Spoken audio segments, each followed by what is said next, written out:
যেই পরে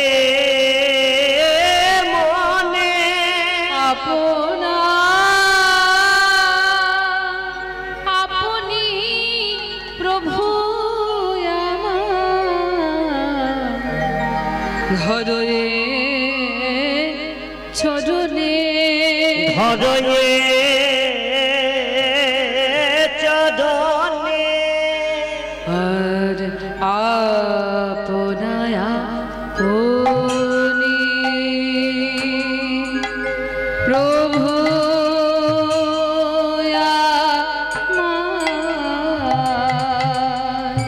প্রভু আমার ধরে চরণে আরে আপনায় আপনি প্রভু আমার ধরে চরণে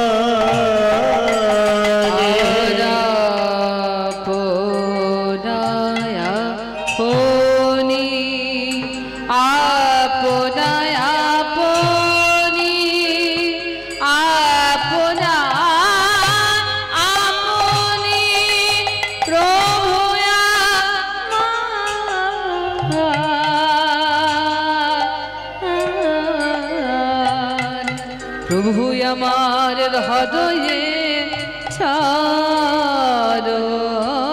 চরণে আরে আপনায় আপনি আপনায় আপনি আপনায় আপনি প্রভু আমার প্রভু আমার ধরে চরণে ভাবে বোঝা তো যায় না বোঝা তো যায় না ভাবে বোঝা তো যায় না যায় না আমার ভাবে নিধীর ভাবে কিছু বোঝা তো যায় ভাবে নিধীর ভাবে কিছু বোঝা তো যায় না বোঝা তো যায় আর ভাবে নিধীর ভাবে কিছু বোঝা তো যায় না ভাবে নিধির ভাবে কিছু বোঝা তো যায় না ভাবে নিধীর ভাবে কিছু বোঝা তো যায় না আমার গৌর হরির ভাবে বোঝা যায় আরে আমারে আমারে গৌর হরির ভাবে বোঝা যায় না শচীনন্দনে দুলালিয়ার ভাবে বোঝা যায় না শচীনন্দন দোলালিয়ার ভাবে বোঝা যায় না সেই শচীনন্দনে দুলালিয়ার ভাবে বোঝা যায় না কখন কি যে ভাবে হৃদয় ভাবে বোঝা যায় না কখন কি যে ভাবের হৃদয় ভাবে বোঝা যায় না কখন কি যে ভাবে হৃদয় ভাবে বোঝা যায় আরে কখন কি যে ভাবে হৃদয় ভাবে বোঝা যায় না আমার শচীনন্দন দুলালিয়া আজ কি নাম ভাবের উদয় হলো আরে শচীর নন্দনে দুলালিয়া ভাবে আরে শচীর নন্দন দুলালিয়া আরে শচীর নন্দন দুলালিয়া আরে শচীর নন্দন দুলালিয়া আরে শচীর নন্দন দুলালিয়া আরে শচীর নন্দন দুলালিয়া আর ভাবে বোঝা যায় না আর আপনায় আপনি গোরায় আমার আজ ধরায়ে চরণে জনিতাই উপস্থিত সকল গৌর অনুরাগী কৃষ্ণ অনুরাগী ভক্তবৃন্দের চরণে উপস্থিত সকল মাতৃমণ্ডলীর চরণে সাধু গুরু বৈষ্ণব মহাত্মাগণ সকলের শ্রীপাদপদ্মে আমার ভক্তিপূর্ণ প্রণাম প্রণতি নিবেদন। আজ যারা যারা উপস্থিত আছেন তাদের শ্রীপাদপদ্মে প্রণতি। এবং যেখান পর্যন্ত এই আওয়াজ পৌঁছাচ্ছে সকল স্থাবর জঙ্গম কীট পতঙ্গ সবার মধ্যে তোমার স্বয়ং ভগবান বিদ্যমান। তাই সকলের চরণে মোর মতো অভাজনের শ্রদ্ধাপূর্ণ প্রণতি অর্ঘ্য নিবেদন করে সর্বপ্রথম আমার সংকীর্তন পিতা গৌরাঙ্গ সুন্দর গৌরহরির শ্রী যুগল পাদপদ্মে প্রণতি জানিয়ে তৎপর আমার শ্রী শ্রী নিতাইচার্যের শ্রী যুগল পাদপদ্মে প্রণতি শ্রদ্ধার্ঘ্য নিবেদন করে রাধা কৃষ্ণ শ্রী যুগল পাদপদ্মে প্রণতি শ্রদ্ধার্ঘ্য অর্ঘ্য নিবেদন করে আজ আমরা লীলা কথায় প্রবেশ করব। সকল গৌর অনুরাগী ভক্তবৃন্দ এবং ভক্তিমতী মায়েরা যারা যারা উপস্থিত আছেন, সবাই আমরা যারা যারা আছেন তাদের নিজ নিজ জায়গা থেকে আপনাদের চরণধূলি আমার মস্তকে কিঞ্চিত কিঞ্চিত প্রদান করবেন। আপনাদের কৃপা আশীর্বাদ ছাড়া তো এই অপরিসীম লীলা আমার মতো ক্ষুদ্র জীবের পক্ষে এই লীলা নিজে আস্বাদন করে আপনাদের মতো রসজ্ঞ ভক্তদেরকে এই লীলা আস্বাদন করার মতো আমার পক্ষে সম্ভব নয়। তবে কিভাবে সম্ভব হবে না, ভগবান বলেছেন অহং ভক্ত পরাধীন, আমি ভক্তের পরাধীন। তাহলে ভগবান যদি ভক্তের পরাধীন হন, আপনারা তো সেই গৌর ভক্তমণ্ডলী, তাই আপনারা সকলেই আমাকে কিঞ্চিত কিঞ্চিত কৃপা আশীর্বাদ আমার মস্তকে দেবেন, যাতে আমি লীলা কথা নিজে একটু আস্বাদন করতে পারি এবং আপনাদেরকে তার কিঞ্চিত চিত্ত করাতে পারি। সবাই মিলে একবার বলুন দেখি তো, নিতাই গৌরে প্রেমানন্দে হরি বল হরি হরি বল। বাহ, আজ গৌরচন্দ্রিকার প্রথম পংক্তি আমরা আস্বাদন করেছি সোমতাল গানের মধ্যে। পংক্তিতে কি বলা হচ্ছে? বলা হচ্ছে অন্তে কৃষ্ণ বহির গৌর প্রভুরি আমারে যেই পরে মনে, যেই পরে মনে আপনায় আপনি প্রভু আমার ধরয়ে চরণে, ধরয়ে চরণে। আহা, আজ সংকীর্তন পিতা গৌরাঙ্গ সুন্দর, যিনি আমার ষড়ৈশ্বর্য পূর্ণ ভগবান, তিনি এই কলিযুগে সচি গর্ভ সিন্ধু মাঝে অবতীর্ণ হয়ে, আমরা সবাই জানি এই কলিযুগ পাবন অবতার শ্রীকৃষ্ণ চৈতন্য মহাপ্রভু। আমরা যে যুগে দাঁড়িয়ে আছি এই যুগটা হচ্ছে কলিযুগ, আর কলিযুগের অবতার হচ্ছেন শ্রীকৃষ্ণ চৈতন্য মহাপ্রভু। তিনি আমাদের জন্য কি নিয়ে এসেছেন? তিনি আমাদের জন্য নিয়ে এসেছেন ব্রজে লুকায়িত প্রেমধন হরিনাম সংকীর্তন, যেটা দেবেরও দুর্লভ। দেবতাগণ বাঞ্ছা করেন এই প্রেম আস্বাদনের জন্য। সেই প্রেম ব্রজে লুকায়িত প্রেমধন নিজের প্রেম। ওই জন্য শাস্ত্রে বলা হচ্ছে না, অনর্পিত চরিঞ্চিরা করুণায় অবতীর্ণ কালো সমর্পয়ত উন্নত জল রসাম স্বভক্তি শ্রিয়াম। অনর্পিত অর্থাৎ যেটা কখনো আগে অর্পিত হয়নি, যেটা কোনোদিন অর্পিত হয়নি, সেই জিনিস, সেই দুর্লভ প্রেম তিনি অবতীর্ণ হয়ে আমাদেরকে প্রদান করলেন। অনর্পিত চরিঞ্চিরাত করুণায় অবতীর্ণ কালো, কলি যুগের প্রতি তিনি করুণাবশত হয়ে তিনি আমাদেরকে প্রদান করলেন। সমর্পয়ত উন্নত উজ্জ্বল রস, এই রস উন্নত এবং উজ্জ্বল রস। স্বভক্তি শ্রিয়ম, এটা অন্যের কোনো সম্পদ নয়। ভগবান অন্যের কারোর সম্পদ নিয়ে এই কলির জীবগণকে বিতরণ করলেন না, ভগবান নিজের সম্পদ সকলকে দান করলেন। স্বভক্তি শ্রিয়ম অর্থাৎ নিজের ভক্তি তিনি প্রদান করলেন। সেই ভগবান গৌরাঙ্গ সুন্দর আজকে কিভাবে বিভাবিত হয়েছে। আহা, কি করছেন না, ভক্তগণকে সঙ্গে নিয়ে হরিনাম করছে, আর হরিনাম করতে করতে ভক্তগণের দিকে তাকাচ্ছেন। আর মহাপ্রভু মনে মনে আজকে এমন একটা বিশেষ ভাবোদয় হয়েছে। দেখুন, মহাপ্রভুর কখনো কখনো রাধা ভাব হয়, আবার কখনো কখনো কৃষ্ণ ভাবে বিভাবিত হন তিনি। আজকে কিন্তু কি হচ্ছে, একবার করে কৃষ্ণ ভাব, একবার করে রাধা ভাব।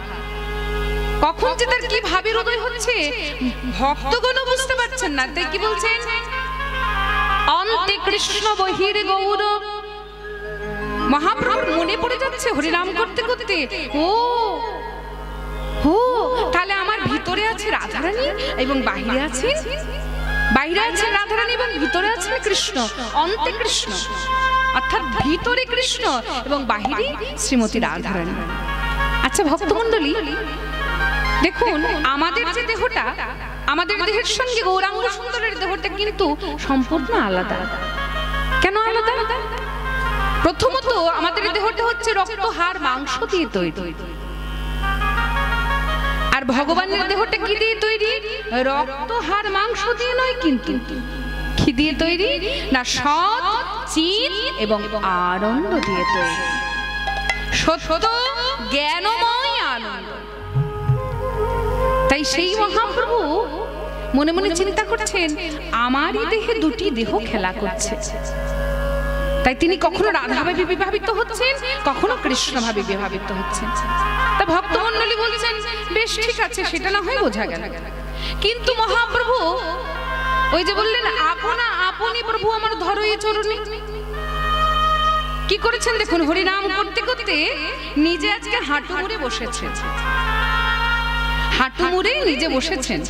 হাঁটু মুড়ে বসে কি করছেন না, নিজের দক্ষিণ হস্ত দিয়ে বামে চরণে খানা কি করছেন না, বাম চরণটা আঁকড়ে জড়িয়ে ধরে মুখে যেন কি বীর বীর বীর বীর করে বলছে, যেন শোনা যাচ্ছে, বলে ওগো রাধে তুমি কৃপা করো, ওগো প্রেমময়ী রাধে আমায় দয়া করো, দয়া করো রাধে, রাধে তুমি আমায় কৃপা করো, রাধে তুমি আমায় দয়া করো, রাধে তোমার চরণ ছাড়া তুমি আমায় করে দিও না, রাধে তুমি আমায় কৃপা করো।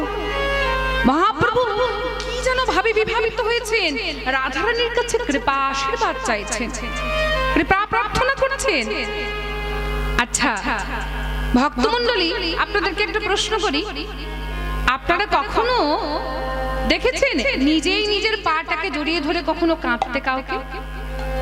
মা দেখেছেন কখনো? ভক্তমণ্ডলী দেখেছেন আপনারা নিজেই নিজের পাটাকে জড়িয়ে ধরে কেউ কাঁদে কখনো? মা বলছে না না না, কখনো আমরা দেখি না।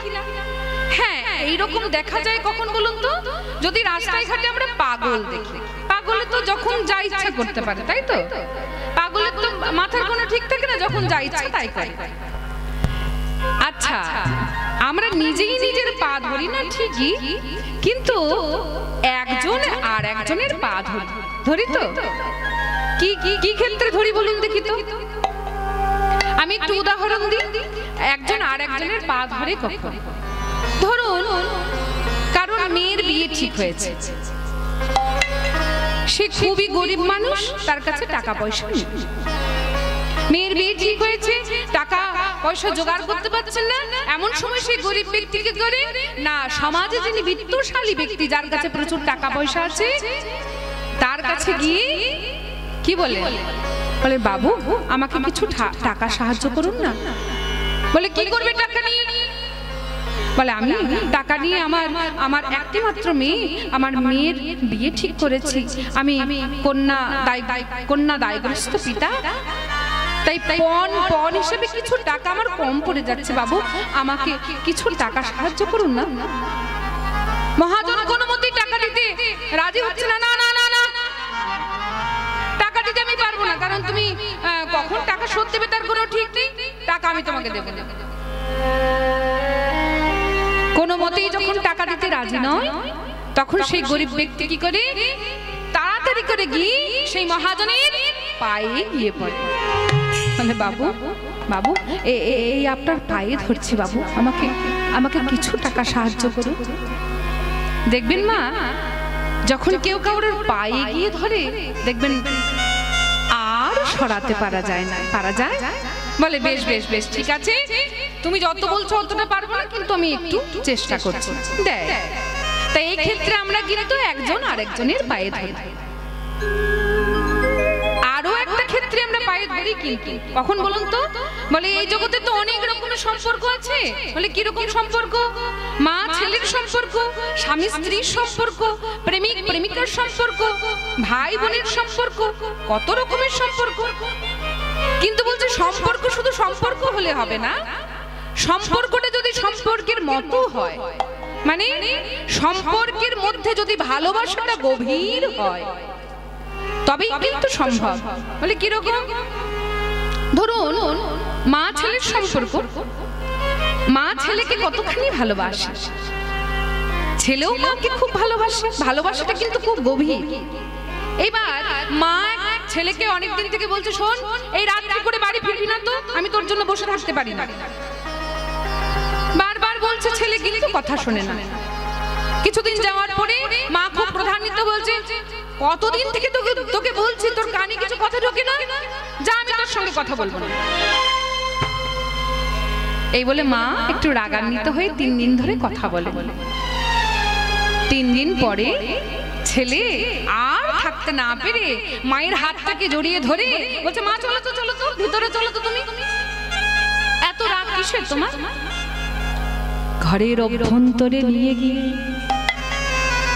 দরজাটা লাগিয়ে দিয়ে, সবার সম্মুখে কিন্তু নয়, দরজাটা লাগিয়ে দিয়ে নিভৃতে গিয়ে বলে, মা গো মা গো মা, ও মা আমার মুখের দিকে তাকাও দেখি তো, কত তোমার রাগ দেখি। ছেলে জানে যে মা যদি একবার আমার চোখের দিকে তাকায় আর রাগ করে থাকতে পারবে না। বলে, মা একবার আমার মুখের দিকে তাকাও তুমি। ও মা, তুমি আমার প্রতি রাগ করেছো? ঠিক আছে, তোমার এত রাগ, এই নাও। এই বলে তাড়াতাড়ি করে গিয়ে ছেলে যখন মায়ের পাটাকে জড়িয়ে ধরে, আর মা কি রাগ করে থাকতে পারে? মা আর রাগ করে থাকতে পারে না। তাই আজকে মহাপ্রভু দেখুন, আজকে মনে মনে চিন্তা করছেন, বলে আমি যদি, আমার মধ্যে যদি রাধা এবং কৃষ্ণ দুটি দেহ খেলা করছে, আমি যদি কৃষ্ণ হই, আমার রাধারানী যদি মান করেছেন, তাহলে রাধারানী মান ভাঙানোর জন্য মহাপ্রভু কি করছেন না, নিজেই নিজের পাটাকে জড়িয়ে ধরে কাঁদছে। আর অদূরে দাঁড়িয়েছিলেন কি? পদপথটা অদূরে দাঁড়িয়েছিলেন। আর এই ভক্তগণকে সঙ্গে নিয়ে মহাপ্রভু নাম করছেন শ্রীবাস পণ্ডিত, গদাধর প্রভু, সবাই বলে বলে করছে, ও শ্রীবাস, গদাধর। আর এভাবে বসে থেকো না, তাড়াতাড়ি করে এই শ্রীবাস আয়না, এই দরজা জানলা সব বন্ধ করে দাও। বলে, কেন কেন কেন দরজা জানলা বন্ধ করবো কেন? বলে, ও গো, এই নিমাইকে সবাই কি বলে? নবদ্বীপে নিমাই পণ্ডিত নাকি? নিমাই কত শাস্ত্র কথা পড়েছে, কত বড় বড় শাস্ত্র তার পড়া হয়ে গেছে। আর নিমাই যদি এরকম পাগলের মতো আচরণ করে, সবাই কি বলবে? আমাদের নিমাই উন্মাদ হয়ে গেছে, আমাদের নিমাই পাগল হয়ে গেছে। আহা, আমরা তো আমার গৌরকে বড় ভালোবাসি। আচ্ছা, ভালোবাসার মানুষকে যদি কেউ কটু কথা বলে, তার জন্য যদি দুটি কটু কথা কানে আসে, কারোর ভালো লাগবে? তাই ভক্তগণ বলছে, ওগো আমরা দেখছি ঠিক আছে, কিন্তু তোমরা তাড়াতাড়ি করে দরজা জানলা সব বন্ধ করে দাও। আর অদূর হতে পদকর্তা দর্শন করে বলছে না, হা হা, দেখো দেখো মহাপ্রভুর ভাব কি দেখো, কভু রাধা আর কভু কৃষ্ণ, কভু রাধা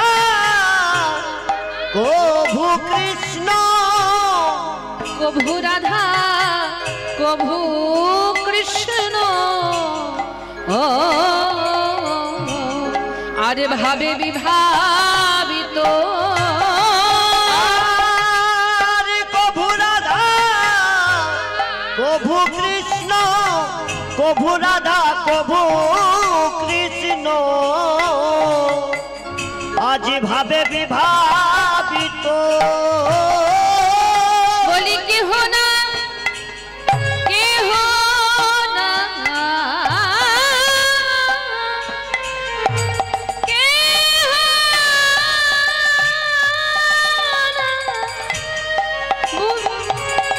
বুঝিতে পারে আর কেহ না আর কেহ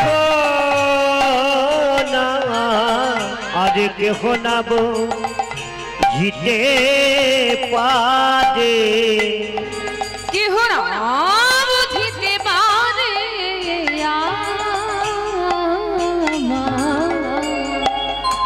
আমার চৈতন্য চরিত আর কেহ না বুঝিতে পারে কেহ না বুঝিতে পারে আমার চৈতন্য চরিত ভাবে বোঝা তো যায় না বোঝা তো যায় না ভাবে বোঝা তো যায় না বুঝা তো যায় না ভাবে নিধি ভাবে কিছু বোঝা তো যায় না আরে ভাবিনি ধীর ভাবে কিছু বোঝা তো যায় না আর ভাবিনি ধীর ভাবে কিছু বোঝা তো যায় না আরে ভাবিনি ধীর ভাবে কিছু বোঝা তো যায় না আরে কখন কি যে ভাবে হৃদয়ে ভাবে বোঝা যায় আরে কখন কি যে ভাবে হৃদয়ে ভাবে বোঝা যায় না আরে কখন কি যে ভাবে হৃদয় ভাব বোঝা যায় না আরে কখন কি যে ভাবে হৃদয়ে ভাবে বোঝা যায় না আর কখন কি যে ভাবে হৃদয়ে ভাবে বোঝা যায় না ভাবে না সে মাখা মাখি ভাবে বোঝা যায় সে ভাবে রসে মাখা মাখি ভাবে বোঝা যায় না ভাবে রসে মাখা মাখি ভাবে বোঝা যায় না ভাবে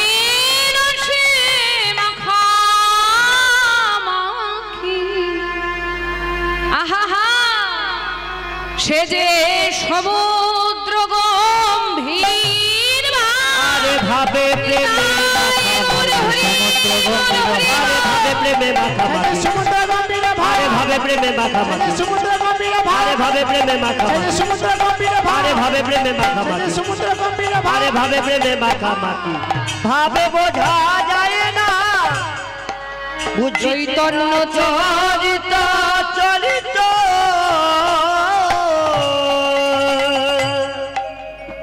ভক্তমণ্ডলী ভক্তমতী মায়েরা দেখুন মহাপ্রভু সম্পর্কে বলছেন বলে কভু রাধা কভু কৃষ্ণ ভাবে বিভাবিত কেহ না বুঝিতে পারে আমার চৈতন্য চরিত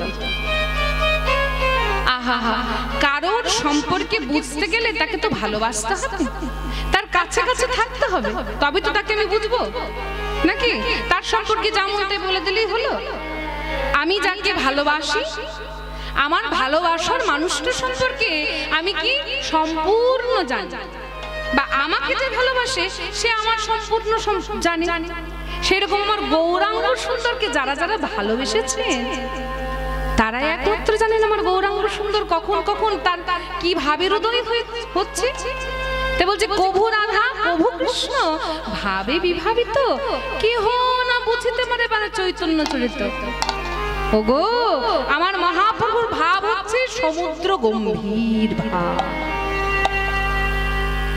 ভক্তমণ্ডলী ভক্তমতী মায়েরা আমরা মোটামুটি সবাই আমরা সমুদ্র দেখেছি তো এখনকার দিনে সমুদ্র সবাই দেখেছি কারণ পুরী ধাম তো মোটামুটি সবার যাওয়া হয়ে গেছে আর পুরীতে গেলেই আমরা কি দেখি সমুদ্র দেখতে পাই আচ্ছা সমুদ্রে গিয়ে আপনাদের কোন জিনিসটা সবথেকে ভালো লেগেছে বলুন তো সমুদ্রের ঢেউ নিয়েছেন আপনারা হ্যাঁ কেমন ভালো লেগেছে নোনা জল মুখে ঢুকেছে নাকে চোখে ঢুকেছে হ্যাঁ খুব ভালো লাগে না যাই হোক তা আচ্ছা সমুদ্রে গিয়ে আমরা দেখি কি মনে মনে চিন্তা করি, বাবা এত বড় বড় বিশাল বিশাল ঢেউ, হ্যাঁ আমরা চোখে কখনো দেখিনি এত বড় বড়, একটা মানুষকে একদম খেয়ে নেবে এমন বড় বড় ঢেউ।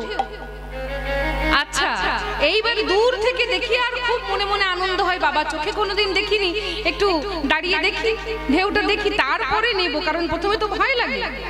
যাই হোক, তা বলতে সমুদ্র সম্পর্কে আমাদের কোনো জ্ঞান নেই। ধরুন আমি সমুদ্রের তীরে দাঁড়িয়ে আছি, আর একটার পরে একটা ঢেউ আসছে, একটার পর একটা ঢেউ আসছে। এবার ঢেউ আসছে আসছে, মনে মনে চিন্তা করছি ওই যে ওই যে ওই যে অদূরে একটা ঢেউ আসছে না, হ্যাঁ ওই যে দূরে দূরে, ওই ঢেউটা যখন এখানে আসবে ওই ঢেউটা দেখবে খুব একটা জোরে আসবে না। এবার যেইটা ভাবছি জোরে আসবে না, ঠিক এমন জোরে এলো আমার শরীরটা ভিজিয়ে দিয়ে চলে গেল। আর যেইটা ভাবছি যে জোরে আসতে চলেছে, সেটাই হয়তো মাটিতে এসে মিলিয়ে গেল। তাহলে সমুদ্র সম্পর্কে আমাদের কিঞ্চিত মাত্র জ্ঞান নেই। কিন্তু দেখুন এখনকার দিনে বিজ্ঞান কতটা উন্নত হয়ে গেছে, 1 মাস 1.5 মাস 2 মাস আগে থেকে বলে দিচ্ছেন যে অমুক সময়ে অমুক জায়গায় অমুক এত কিলোমিটার বেগে ঝড় আসতে চলেছে। আমরা জানতে পেরে যাচ্ছি বিজ্ঞানের দৌলতে। তাহলে বলতে তারা কি করে বলতে পারছে? আমরা বলতে পারছি না, আর বৈজ্ঞানিকরা আবহাওয়াবিদরা কি করে বলতে পারছেন? বলে বলতে পারবে না, তারা যে সব সময় ওই আবহাওয়া নিয়ে পড়াশোনা করছেন, সমুদ্র নিয়ে আবহাওয়া নিয়ে পড়ে আছে, তাই তারা বলতে পারছেন যে অমুক সময়ে অমুক দিন এত কিলোমিটার বেগে ঝড় আসতে চলেছে। ওই যে কত বড় বড় ঝড়, আইলা আমফান ফনি, কত বড় বড় ঝড় আসছে। তাহলে তারা বলতে পারছেন, আমরা বলতে পারছি না, কারণ আমরা ওই নিয়ে পড়াশোনাই করি না, আমরা জানি না, তাই আমরা বলতে পারছি না। তাহলে মহাপ্রভু আজকে কি করছেন দেখুন, বলছি আপনা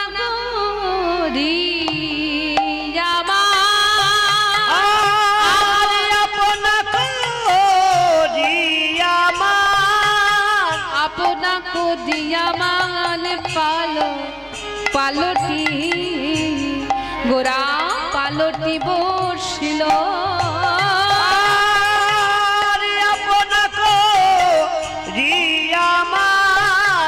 আপনা করিয়া গোরা পালটি বসিল। ওই যে বললাম কখনো তিনি রাধা কখনো তিনি কৃষ্ণ, এখন যে ভাবটা সেটা হচ্ছে রাধারানীর ভাব। রাধারানী যেমন মান করে মাথায় ঘোমটা টেনে বসেছিলেন, ঠিক তেমনি এখন আপনা করিয়া মান পালটি বসিল। এই যে ভাব উদয় হয়েছে, অদূর থেকে দর্শন করে পদকর্তা কে, যিনি মহাপ্রভুর খুব কাছের মানুষ, যিনি খুব খুব প্রিয় সঙ্গী ছিলেন, খুব প্রিয় পার্শ্বদ ছিলেন, তিনি অদূর থেকে দাঁড়িয়ে বলছেন, দেখো দেখো মহাপ্রভুর কি ভাব উদয় হয়েছে।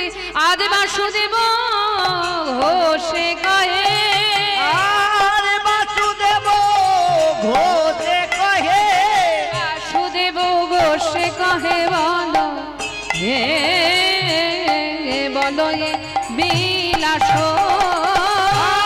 বাসুদেব ঘোষে বলে, বাসুদেব ঘোষে বলে বড়, আরে বড় এ বিলাপ। দেখো মান ভাবে গোরা চাঁদ, মান ভাবে গোরা চাঁদ, মান ভাবে গোরা চাঁদ করিলা আজ করিলা প্রকাশ,